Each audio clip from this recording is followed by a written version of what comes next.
नमस्कार बच्चों, बहुत बहुत स्वागत है आप लोगों का इस भूगोल के नए वीडियो में। जैसा कि हम लोग पहला पाठ क्षेत्र अध्ययन, दूसरा पाठ स्थिति एवं विस्तार, ये इसका अध्ययन कर चुके हैं। अगला पाठ है प्राकृतिक संरचना एवं अपवाह तंत्र। प्राकृतिक संरचना एवं अपवाह तंत्र, आज हम लोग इसका अध्ययन शुरू करते हैं। बच्चों, पाठ थोड़े बड़े बड़े हैं, इसलिए कई सारे वीडियो एक एक पाठ के लिए बनाने पड़ेंगे। तो आज हम लोग इसका अध्ययन शुरू करते हैं, प्राकृतिक संरचना एवं अपवाह तंत्र। जैसा कि हमने आप लोगों को बताया था कि अब से जितने भी पाठ, क्षेत्र अध्ययन के बाद जितने भी पाठ हैं, सब में तुलनात्मक अध्ययन है भारत और ब्राज़ील का। तो इसमें हमें दोनों का पढ़ना पड़ेगा, भारत की प्राकृतिक संरचना और भारत का अपवाह तंत्र, और इसी तरह ब्राज़ील की प्राकृतिक संरचना और ब्राज़ील का अपवाह तंत्र। प्राकृतिक संरचना का मतलब होता है बच्चों कि प्राकृतिक संरचना का मतलब होता है कि वहाँ पर किस तरह की भू रचना है, और कहाँ पर्वत हैं, कहाँ पठार हैं, कहाँ नदियाँ हैं, कहाँ मैदान हैं, कहाँ रेगिस्तान है, कहाँ जंगल हैं, कहाँ घाटी है, कहाँ समंदर है। ये सब इसको हम कहते हैं, इसका अध्ययन प्राकृतिक संरचना के अंतर्गत पढ़ते हैं। और अपवाह तंत्र यानी कौन कौन सी नदियाँ हैं, उन नदियों की दिशा किस तरफ है, नदियों का उद्गम कहाँ से होता है, नदियाँ किस सागर में गिरती हैं, उनमें और कौन कौन सी सहायक नदियाँ आकर मिलती हैं, और कितने क्षेत्रों का जल उस नदी में आता है, कितने क्षेत्र को उस नदी का सिंचाई के लिए जल प्राप्त होता है। ये सब चीज़ें हम अपवाह तंत्र के अंतर्गत पढ़ते हैं। तो बच्चों, ये है भारत का मानचित्र। सबसे पहले हम सूची में देखते हैं। ये सूची में देखिए तो यहाँ पर जो अलग अलग रंग दिखाए गए हैं, ये जो गहरा भूरा रंग, ये जो ग्रे कलर देख रहे हैं, ये है 8000 मीटर से अधिक ऊंचा भाग जो है, जहाँ पर है वैसा वहाँ ऐसा रंग मिलेगा। और ये गहरे लाल रंग में जो है वो 6000 मीटर इसकी ऊंचाई है। जहाँ जहाँ इस रंग का भू आकृति मिलेगी, जहाँ जहाँ ऐसा रंग दर्शाया गया है, वहाँ की ऊंचाई 6000 मीटर। उससे थोड़ा कम है तो उसकी ऊंचाई 4500 मीटर। फिर ये रंग देख रहे हैं यहाँ पर, इसकी ऊंचाई है 3000 मीटर। ये जो ऊपर और आड़ी दोनों तरह की रेखाएं खींचकर जहाँ ऐसा दिखाया गया होगा, उसकी ऊंचाई है 1500 मीटर। और केवल ऊपर नीचे जो रेखा खींचकर दिखाया गया है, उसकी ऊंचाई है 1000 मीटर। और इस रंग का ये देखिए यहाँ पर 600 मीटर पीला रंग है, उसकी ऊंचाई 200 मीटर।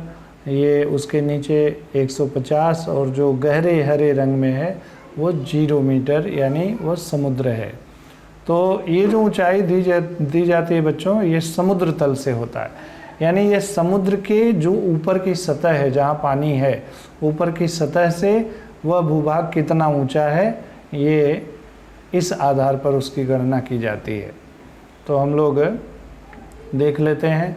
यहाँ पर देखते हैं कि ये गहरे लाल रंगों में, और जगह जगह ये देख सकते हैं कि यहाँ पर जो आपको बताया कि ये 8000 मीटर से भी ऊंचा भाग यहाँ पर देख रहे होंगे, आपको यहाँ दिख रहा होगा और इस जगह दिख रहा है।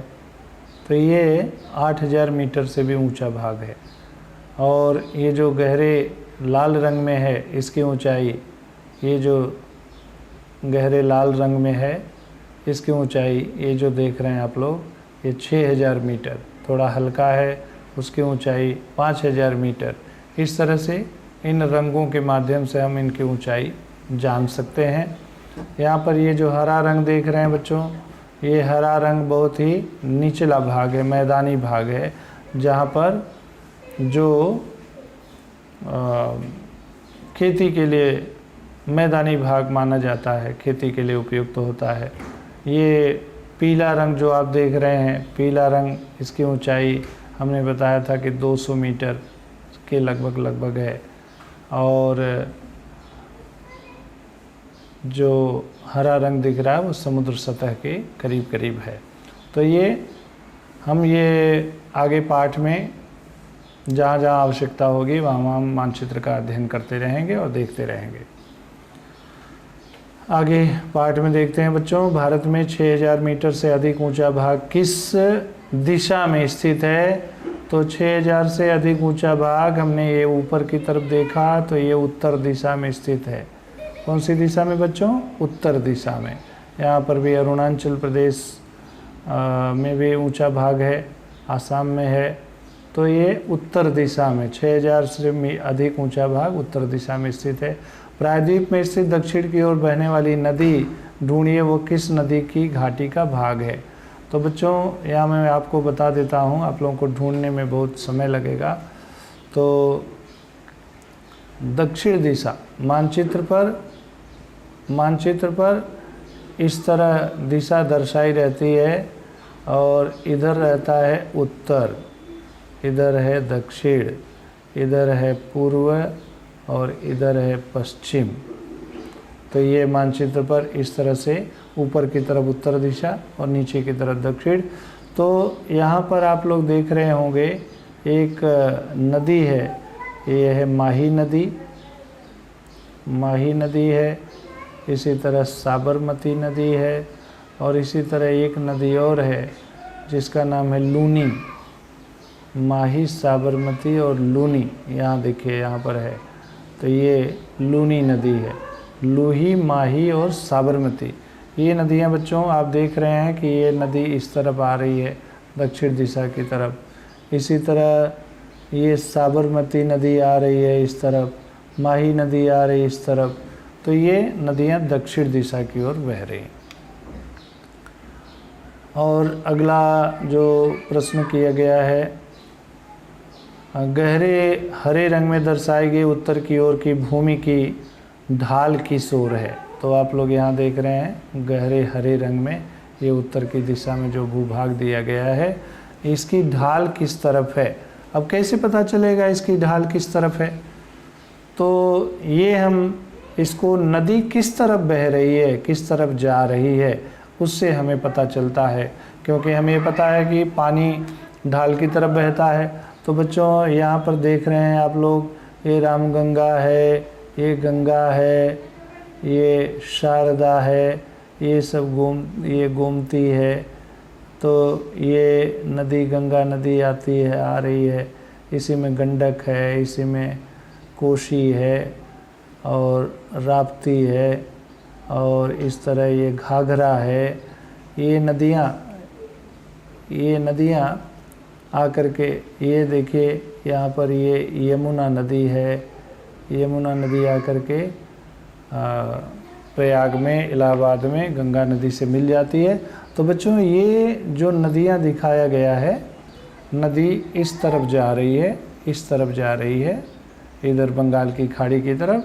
तो कहने का तात्पर्य इसका, और अभी हमने बताया कि उत्तर दिशा इधर, दक्षिण इधर, उत्तर इधर और इस तरफ पूर्व दिशा है, यहाँ पश्चिम है। तो अब आपको समझ में आ गया होगा कि ये जो गहरे हरे रंग का मैदानी भाग है, इसकी ढाल किस तरफ है बच्चों? पूर्व की तरफ है। और आगे कुछ और पूछा है, अरावली पर्वत से छोटा नागपुर पठार के बीच में पड़ने वाले पठारों की सूची बनाइए। अब आपको बता रहा हूँ मैं, अरावली पर्वत कहाँ है और छोटा नागपुर का पठार कहाँ है। मानचित्र थोड़ा बड़ा हो गया है, मोबाइल पर ये सब दिखाना बड़ा मुश्किल होता है। बच्चों आपको हम बताना चाहेंगे, ये है, आप लोग देख लीजिए, ये है अरावली पर्वत और यहाँ पर है छोटा नागपुर का पठार। और पूछा है कि इसके बीच में कौन कौन सी पर्वत श्रेणियाँ हैं, पठार हैं। तो हम लोग इसके बीच में देख रहे हैं मालवा का पठार है, बुंदेलखंड का पठार है और इसी तरह मैकल की पहाड़ियाँ हैं और बघेलखंड है, बघेलखंड का पठार है, विंध्य पर्वत है। और यानी ये सब चीज़ें इसके बीच में हैं, अरावली पर्वत और छोटा नागपुर के बीच में। ये सब पहाड़ियाँ हैं, पर्वत श्रेणियाँ हैं। तो इन सब चीज़ों के बारे में जान गए होंगे बच्चों। पूर्वी घाट के शिखरों के नाम बताइए। अब मैं थोड़ा आप लोगों को ये बताना चाहूँगा कि पूर्वी घाट और पश्चिमी घाट ये किधर है। तो बच्चों हम ये जो कटा फटा यहाँ पर है, बीच बीच में छोटा छोटा ये जो पर्वत जो ऊंचाई वाले भाग हैं, इसको हम कहते हैं, इस तरफ के भाग को हम कहते हैं पूर्वी घाट। ये जो पर्वत है इस तरफ, इसको कहते हैं पूर्वी घाट। ये बहुत सारा कटा फटा है, यानी कहीं है कहीं नहीं है, कहीं नदियों ने बहा दिया है, काट दिया है।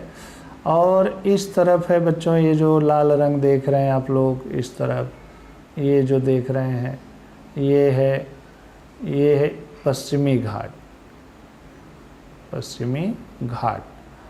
तो पूर्वी घाट और पश्चिमी घाट, ये इस तरफ पूर्वी घाट है और इस तरफ पश्चिमी घाट है। ये आप लोगों ने समझ लिया होगा। प्रश्न पूछ रहा है कि पूर्वी घाट के शिखरों के नाम बताइए। तो पूर्वी घाट में आप लोगों को यहाँ पर दिख रहा है शिखर जहाँ पर तिकोना जैसा बना रहता है। तो बच्चों यहाँ देखो, यहाँ पर है महेंद्रगिरी। और इसके बाद हम लोग और आगे देखते हैं तो जहाँ पर तिकोना जैसा बना रहता है वो पूर्वी घाट के शिखर हैं। और इस तरफ चूँकि बहुत कटा फटा है इसलिए ज़्यादा शिखर इधर नहीं है। और फिर भी थोड़ा बड़ा मानचित्र में अगर हम ढूंढेंगे तो सब मिल जाएगा। अगला प्रश्न है बच्चों, निचले ब्रह्मपुत्र के निचले मैदानी प्रदेश की सीमा किन पर्वतीय भागों से रेखांकित है? ब्रह्मपुत्र नदी कहाँ है बच्चों? आप लोगों को मैं बताने की कोशिश करता हूँ, देख लो आप। देखिए ये ब्रह्मपुत्र नदी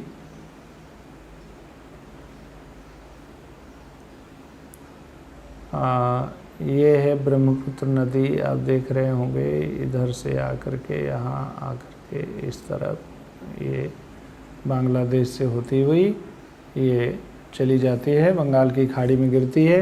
तो ब्रह्मपुत्र नदी के आसपास कौन से पर्वत हैं? तो ये है गारो पहाड़ी, यहाँ आप देख रहे होंगे, खासी, जयंतिया, शिलांग है ये, और नागा पहाड़ियाँ हैं। और इस तरह से इसके आसपास पर्वत श्रृंखलाएँ हैं। आगे देखते हैं बच्चों, नीलगिरी पर्वत का सापेक्ष स्थान बताइए। नीलगिरी पर्वत मैं आपको थोड़ा मानचित्र दिखाने की कोशिश कर रहा हूँ, समय ज़्यादा लग रहा है। आप लोग यहाँ देख रहे होंगे नीलगिरी पर्वत। नीलगिरी पर्वत कहाँ पर है, ये कौन से अक्षांश पर है, कौन से देशांतर पर है, ये हमें बताना है। और सह्याद्री पर्वत की ऊंचाई किस दिशा में बढ़ रही है? तो सह्याद्री पर्वत की ऊंचाई पश्चिम दिशा की तरफ जैसे जैसे जाएंगे वैसे वैसे बढ़ रही है। विंध्य पर्वत की नदियों की घाटियों के बीच में जल विभाजक की भूमिका निभाता है। तो यहाँ पर हम लोग देख लेते हैं बच्चों, विंध्य पर्वत कहाँ पर है। आप लोगों को ये विंध्य पर्वत दिख रहा होगा, और ये दो नदियों के बीच में जल विभाजक की भूमिका निभाता है। तो ये विंध्य जो पर्वत है ये उत्तर की ओर बहने वाली नदियाँ और दक्षिण की ओर बहने वाली नदियों के बीच में जल विभाजक की भूमिका निभाता है। यहाँ पर देखो ये नर्मदा नदी है, तो नर्मदा और तापी ये नदियाँ हैं जिसको अलग अलग करने में विंध्य पर्वत की भूमिका होती है। अब आगे थोड़ा सा देख लेते हैं, अमेजन की घाटी किन दो उच्च भूमियों के दरमियान स्थित है। ये अब हम ब्राज़ील का मानचित्र देखकर हम इसको पढ़ेंगे। तो आज के दिन बच्चों ये बस इतना ही, क्योंकि बहुत लंबा वीडियो जब हो जा रहा है तो इसको अपलोड करने में दिक्कत आ रही है, तो इसलिए हम छोटे छोटे वीडियो बनाएंगे। आज मानचित्र देखने में ज़्यादा समय चला गया, अब आगे हम लोग अगले वीडियो में आगे का पार्ट पढ़ेंगे। धन्यवाद, बहुत बहुत धन्यवाद।